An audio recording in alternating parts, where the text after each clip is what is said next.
Ce qu'on veut avec le cadastre des métiers, c'est faire en sorte que des personnes qui exercent des métiers similaires à différents endroits de l'université puissent le savoir d'abord, se connaître, échanger et qu'on puisse aussi gérer les postes en fonction de ça. Donc on va regrouper ces 800 et quelques fonctions sans modifier les fonctions elles-mêmes dans 13 grands métiers qui ont des caractéristiques communes. Ça va permettre d'avoir une vision plus transversale des métiers exercés dans l'université, à travers tous les sites, toute l'université. En tant que responsable à différents niveaux de l'UCL, on a été invité par RUM à essayer de décrire les 13 métiers sur un canevas commun. À chaque métier était constitué un groupe de responsables qui ont eu pour mission, objectif, de définir les métiers selon un canevas commun. Donc ça, c'était intéressant pour la cohérence du travail transversal par rapport aux 13 métiers.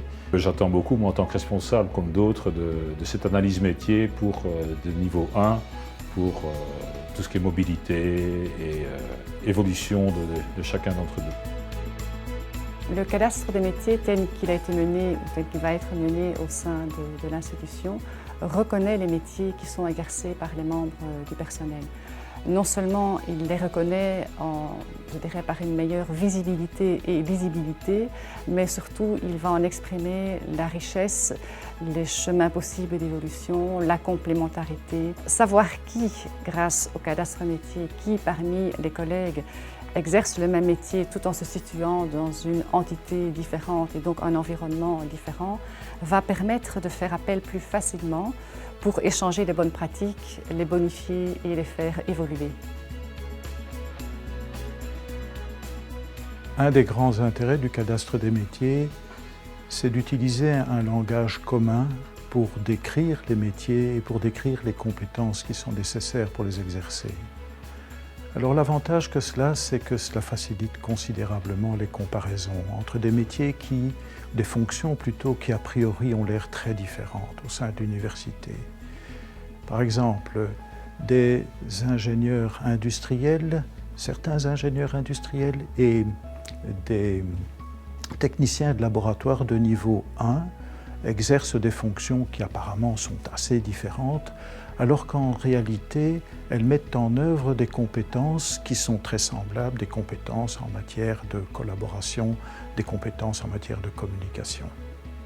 Le cadastre des métiers va aider les différents collaborateurs de l'université à mieux se positionner par rapport aux attentes, à mieux évaluer aussi les besoins éventuels de formation et à devenir de cette façon, mieux encore qu'auparavant, de véritables acteurs de leur propre développement professionnel au sein de l'université.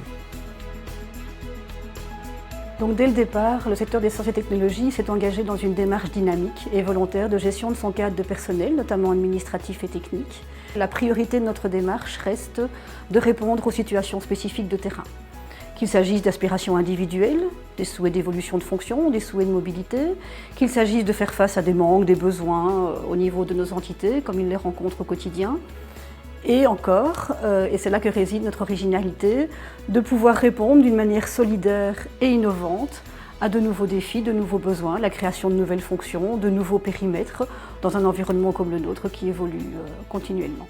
En conclusion, le cadastre des métiers, c'est vraiment un outil extrêmement important pour nous permettre de continuer à œuvrer à la rencontre de différents objectifs, les aspirations personnelles, les besoins et les objectifs de nos entités en termes de développement et les contraintes organisationnelles et institutionnelles qui sont les nôtres.